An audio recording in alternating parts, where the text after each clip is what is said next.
Coming up on 5 Minute News. Trump pardons 15 and commutes 5 sentences, including allies. France relaxes its ban on trucks entering from Britain. And Israel heads to new elections as government collapses. It's Wednesday, December 23. I'm Anthony Davis. Donald Trump pardoned 15 people on Tuesday, including Republicans who were strong and early supporters, a 2016 campaign official ensnared in the Russia probe, and former government contractors convicted in a 2007 massacre in Baghdad. On Tuesday night, Trump also posted a deranged 13-minute video to Facebook and Twitter, making his false case for subverting the election and claiming it is his duty to ensure the election was fair, insisting he won by a landslide and presenting CCTV that he claims was evidence to prove his victory.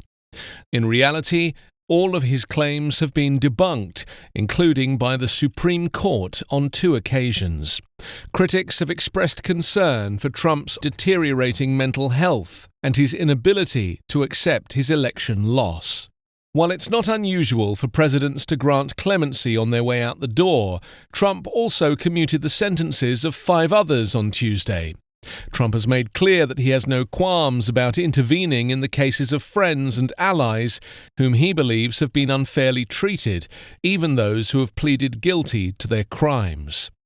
The pardons included former Republican Representative Duncan Hunter of California and Chris Collins of New York. Trump also commuted the sentence of former Representative Steve Stockman of Texas and pardoned a current state representative, Phil Lyman of Utah, who led an ATV protest through restrictive native lands.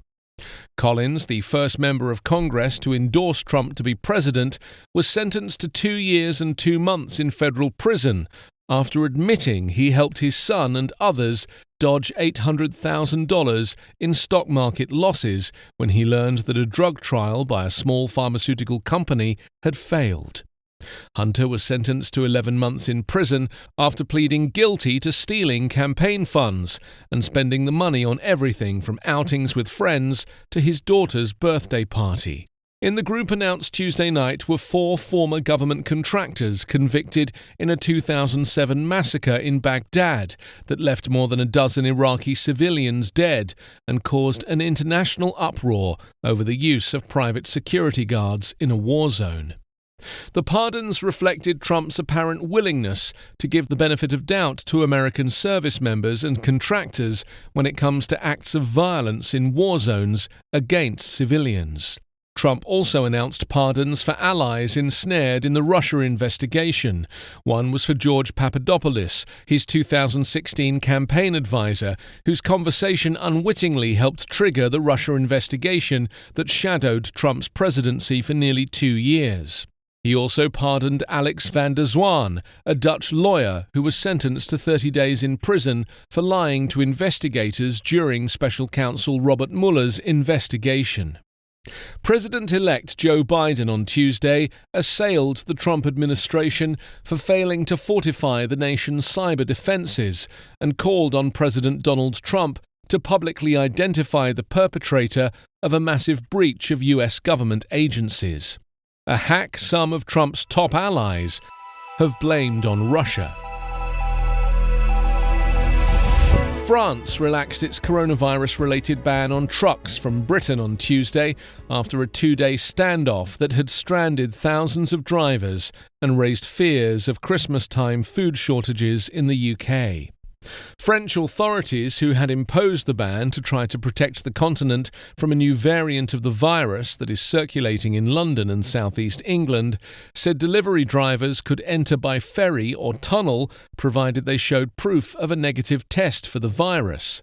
After 2 days of intense talks with British and European Union partners, the French Transport Minister said in a statement that the coming hours would be dedicated to setting up testing sites so that British truckers could make it to the continent and back in time for Christmas. Quick tests will be accepted if they're able to detect the new virus variant, he said. At least 2,800 truck drivers had been anxiously waiting near the English Channel port of Dover for word they could cross over to the continent. French and British authorities urged them to avoid ports until they can get tested. Some 40 countries imposed travel bans on Britain, leaving the island nation increasingly isolated after Prime Minister Boris Johnson warned over the weekend that the new variant of the virus might be 70% more contagious. At the same time, Britain is witnessing an alarming rise in infections, with a record 36,800 reported yesterday, and is facing deep uncertainty over its final exit from the European Union in less than 2 weeks' time. Israel's divided government collapsed early this morning, triggering the country's fourth election in under 2 years and bringing an unprecedented threat to Prime Minister Benjamin Netanyahu's lengthy grip on power. Netanyahu is used to labelling his opponents as weak leftists, finds himself confronted by a trio of disgruntled former aides who share his hardline ideology, led by a popular lawmaker who recently broke away from the Prime Minister's Likud party. Whether Netanyahu can fend off these challenges or not, the country is almost certain to be led by a right-wing politician opposed to concessions to the Palestinians, complicating hopes of the incoming Biden administration to restart peace talks. The prospects of Israel's centre-left bloc appear worse than in previous contests, because its leader, Defence Minister Benny Gantz, entered into the ill-fated alliance with Netanyahu. Gantz has lost the support of much of his disappointed base, and the bloc has been left leaderless. The immediate cause of the collapse was their failure to pass a budget by the midnight Tuesday deadline. That caused the parliament to automatically dissolve and set new elections for late March. But the deeper cause was their troubled partnership, which was plagued by mutual hostility and mistrust from the outset. At the heart of this dysfunctional relationship is Netanyahu's corruption trial. Gantz has accused Netanyahu of undermining their power-sharing deal in hopes of remaining in office throughout his trial, which is to kick into high gear in February when witnesses begin to take the stand. He and other critics believe Netanyahu ultimately hopes to form a new government capable of appointing loyalists to sensitive positions who could grant him immunity or dismiss the charges against him.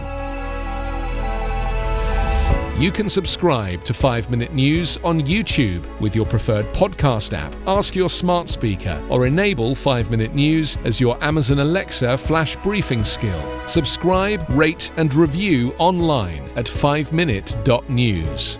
5 Minute News is an Evergreen Podcast covering politics, inequality, health and climate, delivering independent, unbiased and essential world news daily.